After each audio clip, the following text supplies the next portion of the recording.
കാണൂ പരസ്യരഹിതമായ ഏറ്റവും പുതിയ എപ്പിസോഡുകൾ.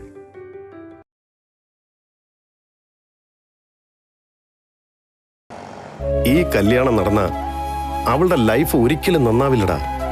She will never be happy. അമ്മ പറയുന്ന പോലെയൊന്നും അല്ല കാര്യങ്ങള്. എന്നാ പിന്നെ നിനക്ക് അമ്മയെ ഒന്നുകൂടെ പറഞ്ഞ് കൺവിൻസ് ചെയ്യാൻ ശ്രമിച്ചൂടെ? എടാ, തൽക്കാലം അമ്മ പറയുന്ന അനുസരിക്കാതെ വേറെ വഴിയില്ല. ആ ചെറുക്കനുമായിട്ട് സനുവിന്റെ കല്യാണം നടത്തി കൊടുക്കാനോ? എടാ, കല്യാണം നടത്തുന്ന കാര്യമല്ല ഞാൻ പറയുന്നത്. പിന്നെ എടാ, അമ്മ പറഞ്ഞതിനും വേണ്ടി ആ പയ്യനെ ഒരു പ്രാവശ്യം ഒന്ന് വെറുതെ പോയി കാണുന്ന കാര്യം ഞാൻ ഉദ്ദേശിച്ചത്. അത് കഴിഞ്ഞ് കാര്യത്തോടെടുക്കുമ്പോഴേക്കും ആ ബന്ധം തട്ടിക്കളയാൻ എന്തെങ്കിലുമൊക്കെ അവസരങ്ങൾ നമുക്ക് വീണ് കിട്ടും. എന്തൊക്കെ പറഞ്ഞാലും ഈ കല്യാണം എന്ന് പറയുന്നത് അങ്ങനെ എടുപിടിന്ന് നടക്കുന്ന ഒരു കാര്യമല്ല. കല്യാണം നടത്താനേ പ്രയാസമുള്ളൂ ഗിരി, മുടക്കാൻ എളുപ്പമാ. ചേച്ചി വന്നേ, ഞാൻ ഡയൽ ചെയ്ത് തരാം. വിളിച്ചോ. ലാൻഡ് ഫോണിൽ വിളിക്കോ? എന്നാ ലാൻഡ് ഫോണിൽ വിളിക്ക്. 97 ഡയൽ ചെയ്യ അങ്ങോട്ട്. 54 9 5.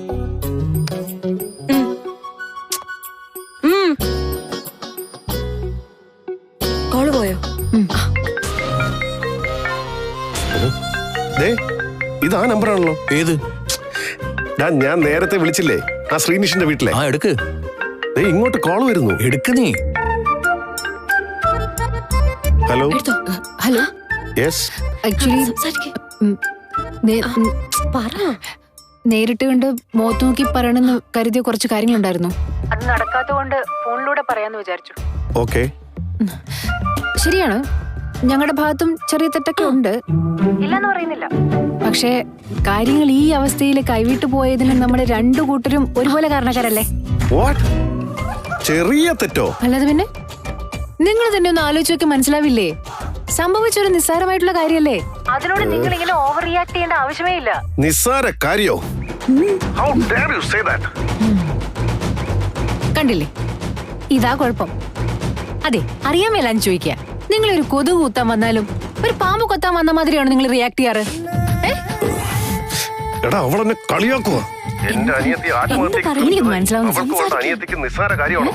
അതെ, ചെറിയൊരു അപകടമല്ലേ ഇവിടെ സംഭവിച്ചുള്ളൂ. ആരും ചത്തൊന്നും പോയിട്ടില്ലല്ലോ ഇങ്ങനെ കിടന്ന് ചാടാനായിട്ട്. ചത്തുപോയില്ലെന്നോ?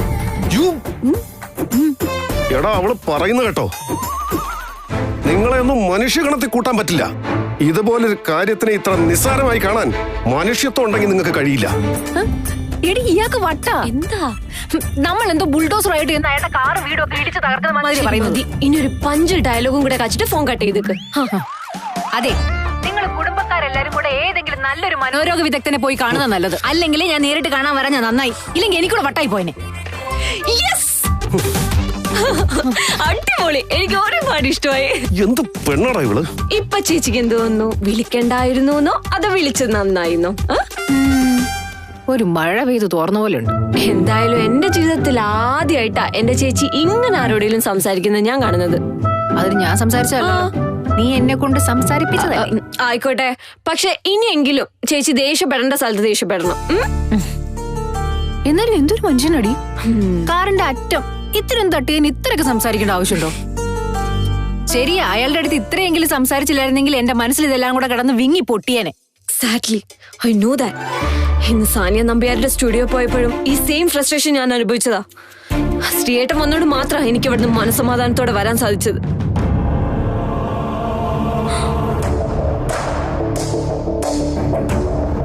സാനിയ നമ്പ്യാരുടെ സ്റ്റുഡിയോയിൽ വെച്ച് എന്ത് സംഭവിച്ചെന്നാ പറഞ്ഞേ? ചേച്ചി, എന്താ നന്ദു? നന്ദു എന്താന്ന് പറയാൻ? പറയാം. ആർത്തിമൂത്ത ദരിദ്രവാസികളായി എല്ലാം. ഗ്രീഡി ബഗസ്. ആ കള്ളക്കൂട്ടങ്ങളുടെ മുഖം പോലും ഈ ജന്മത്തെനിക്ക് കാണാൻ താല്പര്യമില്ല. പിന്നല്ലേ കല്യാണം. പക്ഷെ അമ്മ ഇത്ര കർശനമായിട്ട് പറഞ്ഞ സ്ഥിതിക്ക് നിനക്കൊന്നും ചെയ്യാനില്ലല്ലോടാ. എടാ, ആരെന്തു പറഞ്ഞാലും ശരി, ഒരു കാരണവശാലും ഈ വിവാഹം നടക്കില്ല. അത് ഞാൻ തീർത്തു പറയാം. ആ പെണ്ണ്, അവന്റെ ചേച്ചി, അവൾ ഫോൺ ചെയ്ത് പറഞ്ഞതൊക്കെ നിന്നോട് ഞാൻ പറഞ്ഞതല്ലേ. വളരെ തരംതാണ രീതിയിൽ ചിന്തിക്കുകയും സംസാരിക്കുകയും ഒക്കെ ചെയ്യുന്ന ഒരു കുടുംബമാണത്. ആ അത് തിരിച്ചറിയാൻ ഇതിൽ കൂടുതൽ ഇനി എന്ത് വേണം? എടാ, ഇവിടുത്തെ പ്രശ്നം ഇപ്പൊ അതല്ലല്ലോടാ. അമ്മയെ എന്ത് പറഞ്ഞ് കൺവിൻസ് ചെയ്യും? അത് നീ ഒന്ന് പറ. ഇന്ന് വരെ അമ്മയുടെ എല്ലാ ആഗ്രഹങ്ങളും ആജ്ഞകളായി കണ്ടല്ലേ നീ പ്രവർത്തിച്ചിട്ടുള്ളൂ. എടാ, അതൊക്കെ എനിക്ക് അവരോടുള്ള സ്നേഹവും കടമയും അറിയാം എനിക്ക്. എടാ, മരണക്കിടക്കയിൽ അച്ഛനോടുത്ത അവസാന വാക്കല്ലേ, അതും എനിക്കറിയാം. ഈ പറഞ്ഞ കാര്യങ്ങളൊക്കെ എനിക്ക് നല്ലതുപോലെ ബോധ്യമുള്ളത് കൊണ്ടാ ഞാൻ ഈ പറയുന്നത്. ഈ വിഷയത്തിലും നിന്റെ അമ്മയെ അനുസരിക്കാതിരിക്കാൻ നിനക്ക് പറ്റില്ല ഗിരി, പ്രത്യേകിച്ചും സ്വന്തം മകളുടെ കാര്യത്തിൽ.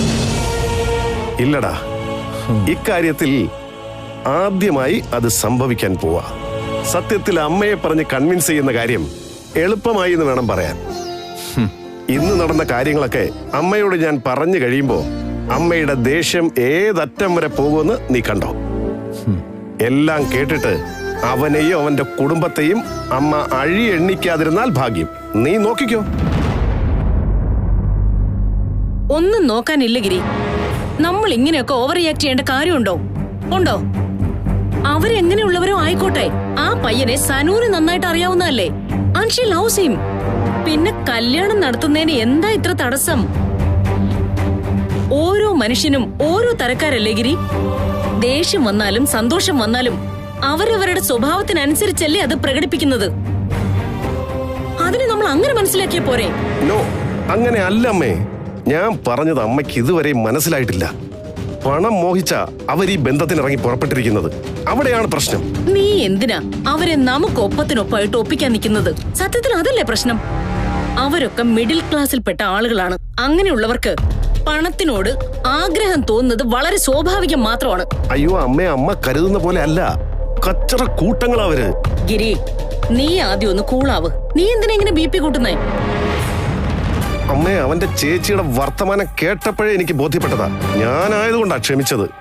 എന്റെ സ്ഥാനത്ത് അമ്മയായിരുന്നെങ്കിൽ അവരുടെ വീട്ടിൽ പോയി തല്ലിയിട്ടേ വരുമായിരുന്നുള്ളൂ. എന്റെ മോള് കല്യാണം കഴിക്കാൻ പോകുന്നതേ ശ്രീനിഷ് എന്ന ആ പയ്യനെയാ, അല്ലാതെ അവന്റെ ചേച്ചിയും ഫാമിലിയും ഒന്നും അല്ലല്ലോ. We just need that boy, that's all.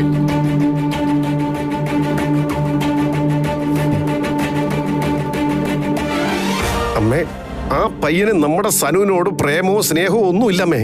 മേലനങ്ങാതെ പണക്കാരനാവാൻ അവൻ കണ്ടുപിടിച്ച കുബുദ്ധിയായത്. പണം ആർക്കാണ് ആവശ്യമില്ലാത്തത് ഗിരി?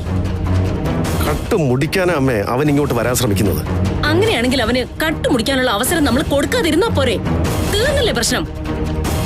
ഈ പറയുന്ന ആർക്കാണ് പണത്തിന് അത്യാഗ്രഹം ഇല്ലാത്തത്? അത് ഉണ്ടും കണ്ടും നിറഞ്ഞിട്ടില്ലാത്തതിന്റെയാ.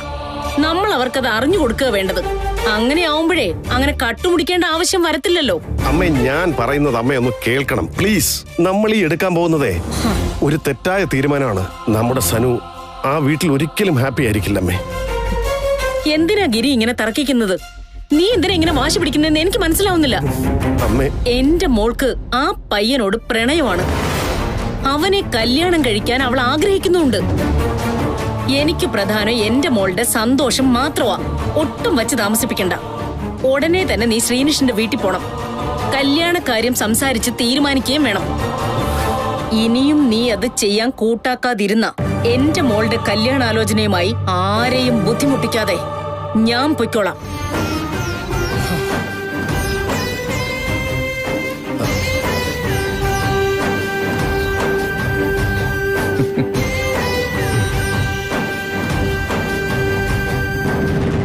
ഇപ്പൊ എന്തായി? കാര്യങ്ങൾ അറിഞ്ഞു കഴിയുമ്പോ അമ്മയ്ക്ക് ദേഷ്യം വരും. അമ്മ സ്വയം ഈ കല്യാണത്തിൽ നിന്ന് പിന്മാറും. ആ കുടുംബത്തെ മൊത്തമായിട്ട് അങ്ങ് അഴിയെണ്ണിക്കും. എന്തൊക്കെ ആയിരുന്നു.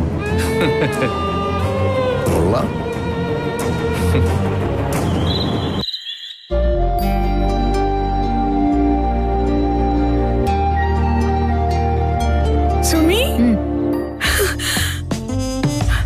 മോളെ മോളെ ഇതൊന്ന് നോക്കിയേ. എല്ലാം കൊണ്ട് ചേരുന്നൊരു ബന്ധ. മോക്ക് ഇഷ്ടായെന്നൊന്ന് നോക്ക്. ഗവൺമെന്റ് ജോലിക്കാരനാ. നല്ല ആളാന്ന് തോന്നണേ. കാണാനും മോശമില്ല അല്ലേ? പക്ഷെ അമ്മ, ഇയാളൊരു ഡിവോഴ്സിയാ. അതുകൊണ്ടെന്താ? അയാൾക്കൊരു മോനും ഉണ്ട്, 9 വയസ്സുള്ളൊരു പയ്യൻ.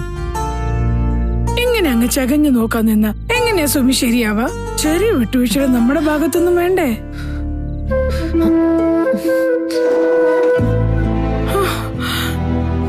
സുമി, വരുന്ന ബന്ധങ്ങൾ ഇങ്ങനെ അളന്ന് മുറിക്കാൻ നിന്നാലേ നിന്റെ കല്യാണം എങ്ങനെ നടക്കും?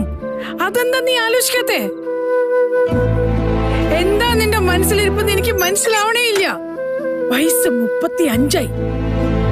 ഇനി ആരെങ്കിലും സ്വമേധിയായി നിന്നെ തേടി വന്ന് നിന്റെ തോളത്ത് തട്ടി എക്സ്ക്യൂസ് മീ, ഞാൻ നിന്നെ കല്യാണം കഴിച്ചോട്ടെ എന്ന് ചോദിക്കുന്ന കാത്തിരിക്കാം? ചന്ദ്രേട്ടാ, എനിക്കറിയില്ല ഇവളെ എന്ത് പറഞ്ഞാ മനസ്സിലാക്കണ്ടേന്ന്. എന്തിനുള്ള പുറപ്പാടെന്ന് ചന്ദ്രേട്ടൻ തന്നെ പോയി ചോദിക്കും.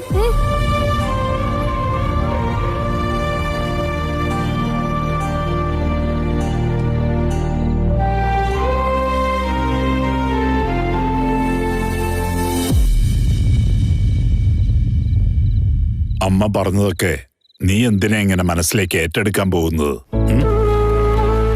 അവളെന്തെങ്കിലും പറഞ്ഞാൽ തന്നെ അതിന്റെ പാതി മാത്രം മുഖവിലേക്ക് എടുത്താൽ മതിയെന്ന് നിനക്കറിയില്ലേ?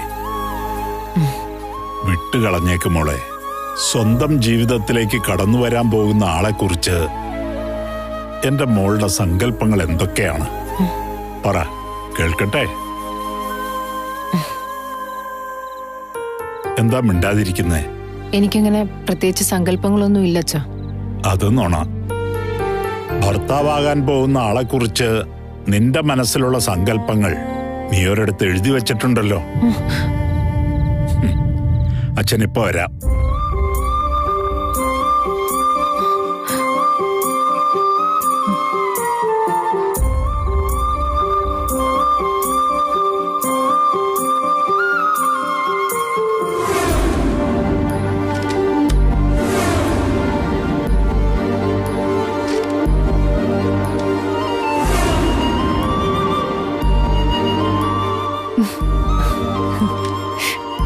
അച്ഛൻ ഇതിന്റെ കാര്യമായിട്ട് സൂക്ഷിച്ചു വെച്ചിരുന്നു എനിക്ക് അറിയില്ലായിരുന്നു. നമ്മുടെ പഴയ വാടക വീട്ടിൽ നിന്ന് ഈ ഫ്ലാറ്റിലേക്ക് മാറിയപ്പോ ഷിഫ്റ്റിങ്ങിനിടയിൽ ഇത് എവിടെയോ കളഞ്ഞു പോയെന്നാ ഞാൻ വിചാരിച്ചത്. എന്റെ മോളുടെ വിലപ്പെട്ട സ്വപ്നങ്ങള് അങ്ങനെ നഷ്ടപ്പെടാൻ ഈ അച്ഛൻ സമ്മതിക്കുവോ?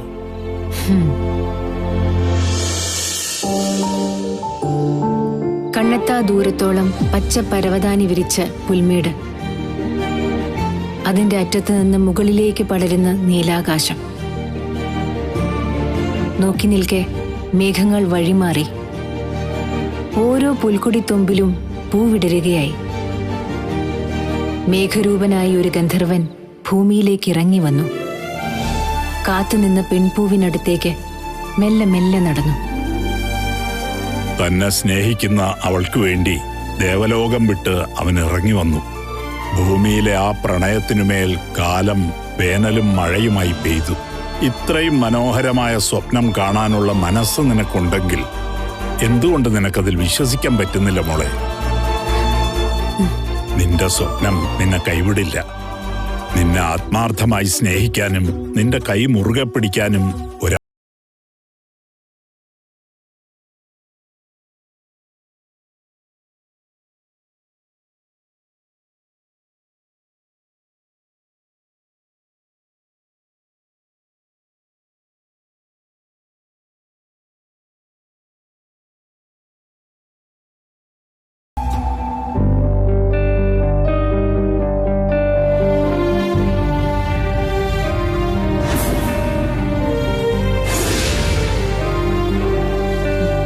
Good morning.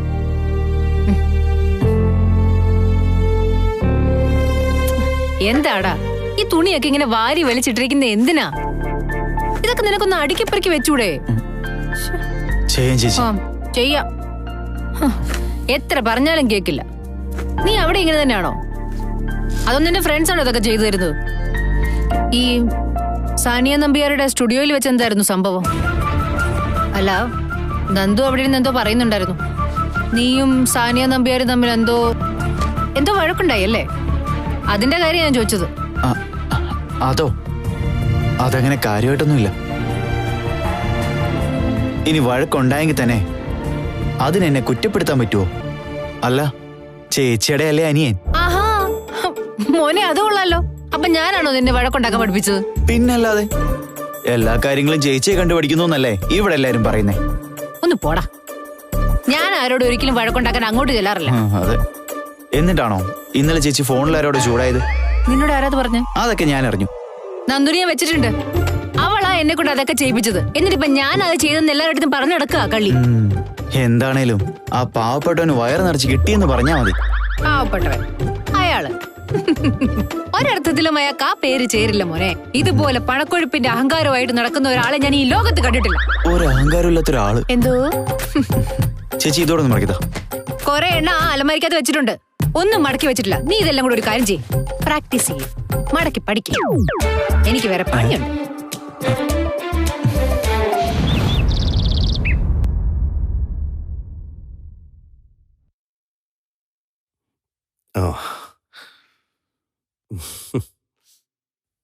മോളെ ഓക്കെ അല്ലേ? ഞാൻ പറഞ്ഞതൊക്കെ മനസ്സിലുണ്ടല്ലോ. ഈ മുറി വിട്ട് എങ്ങോട്ടും പോകാൻ പാടില്ല. ഇനി അഥവാ നിങ്ങൾ ഒരാൾക്ക് പോകേണ്ടി വന്നാൽ മറ്റേയാൾ ഇവിടെ തന്നെ ഉണ്ടാവണം. ഫുഡ് കൊണ്ടുവരാനൊക്കെ എന്റെ സെർവൻസ് ഉണ്ട്. എന്ത് അത്യാവശ്യം ഉണ്ടെങ്കിലും ജസ്റ്റ് കോൾ മീ. ശരി മോളെ, ഇപ്പൊ എങ്ങനെയുണ്ട്?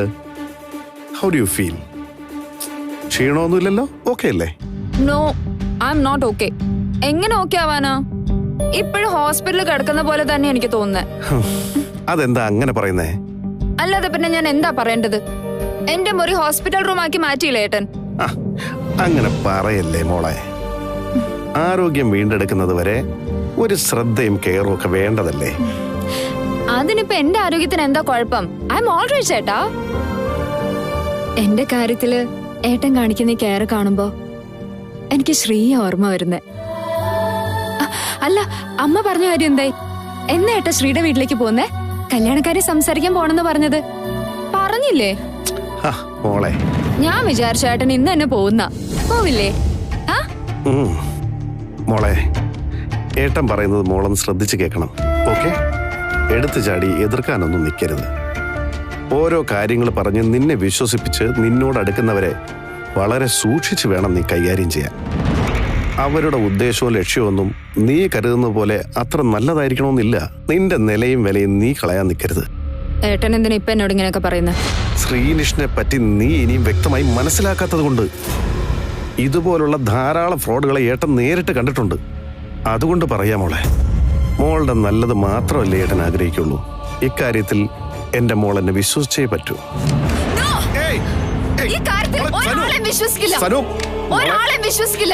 ശ്രീനിഷിനെ കുറിച്ച് എനിക്ക് അറിയുന്ന എത്ര ഒരാൾക്കും അറിയില്ല. ശ്രീനിഷിനെ കുറിച്ച് ഏട്ടനൊന്നും അറിയില്ല.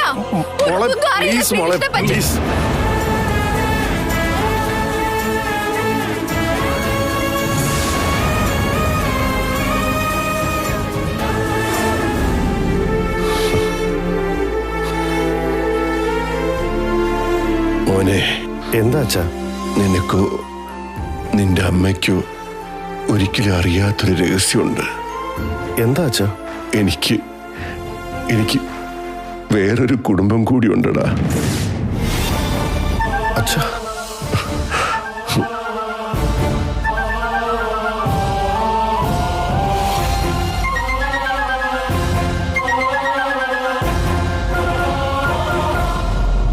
ഇവരെ ഞാൻ നിന്നെ ഏൽപ്പിക്കുക. നീ നിന്റെ സ്വന്തം അമ്മയും സഹോദരങ്ങളെയും പോലെ ഇവരെ നോക്കണം. അല്ലെങ്കിൽ ഇവര് തെരുവിലായി പോവും. അച്ഛൻ്റെ ആത്മാവിന് പോലും ശാന്തി കിട്ടില്ല. ഇവരുടെ കാര്യം ഓർത്ത് അച്ഛന് ഒരു പേടിയും വേണ്ട. ഇവരെ ഞാൻ എൻ്റെ സ്വന്തം കുടുംബം പോലെ നോക്കിക്കോളാം.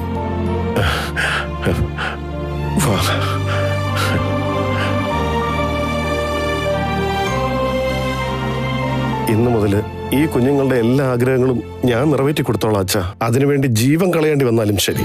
ഈ വാക്ക് ഞാൻ ഒരിക്കലും തെറ്റിക്കില്ല അച്ഛ. സത്യം.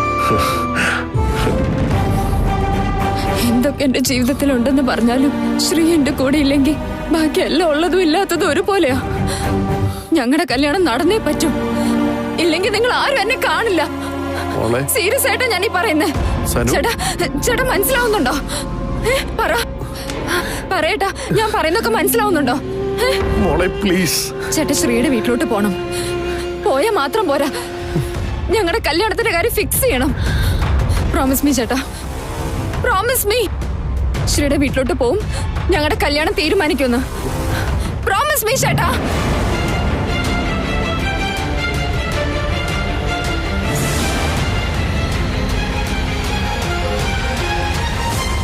I promise.